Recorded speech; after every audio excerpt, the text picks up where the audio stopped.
Leute und herzlich willkommen zu einem neuen Sunscreen Sunday. Im heutigen Video habe ich mal wieder eine koreanische Sonnencreme für euch am Start.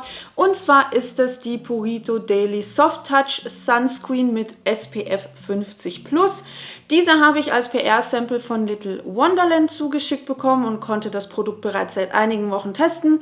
Ich packe euch natürlich alle Links zu den entsprechenden Produkten, die ich heute verwenden werde, wie immer unten in die Infobox. Ich habe mir wie immer das benötigte Gramm abgewogen, denn das ist die Menge, die man auftragen muss, um den deklarierten Schutz zu erreichen. Ich befeuchte zunächst die Haut mit meinem Gesichtswasser, weil sich die Sonnencreme dann besser verteilen lässt.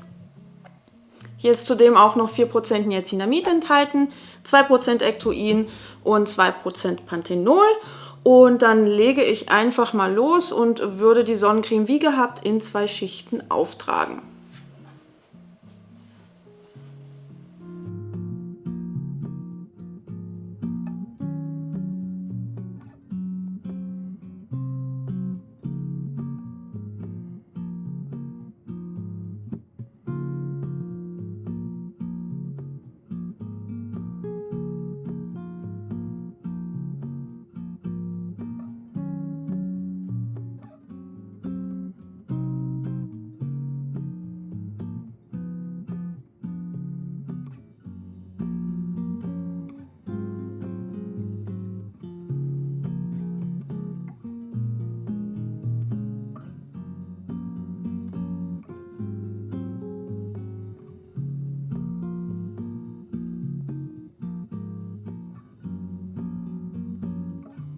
So schaut die Purito Daily Go-To Soft Touch Sunscreen nach circa 10 Minuten aus. Ich denke, man kann ganz gut erkennen, dass sie schon ein glänzendes Finish hinterlässt und definitiv nicht matt ist. Also ich weiß nicht, ob ihr das gleiche seht, was ich sehe, aber auf der Sonnencreme steht hinten drauf, dass sie ein mattes Finish sein soll. Das kann ich zumindest so nicht bestätigen.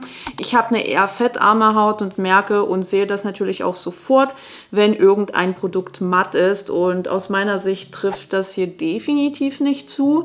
Ich persönlich finde sie auch nicht lightweight, also sie ist nicht schwerelos auf der Haut, sondern hinterlässt schon so ein pflegendes Hautgefühl, allerdings deutlich weniger intensiv, wie das beispielsweise bei der Daily Go-To Sunscreen ist.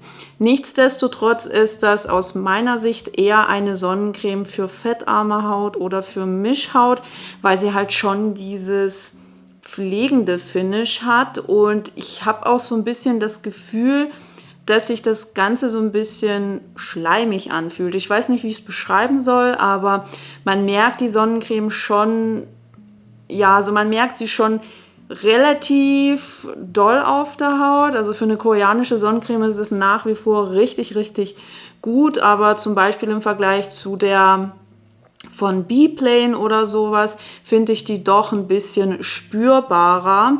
Deswegen ist das für mich auch eher eine Sonnencreme, die ich zum Beispiel im Herbst oder Winter tragen würde. Was die UV-Filterkombi der Sonnencreme angeht, gibt es nicht sonderlich viel zu meckern. Es sind einige moderne, stabile und hautverträgliche UV-Filter in der Formulierung vorzufinden, wie beispielsweise DHHB, das ist ein UVA-Filter.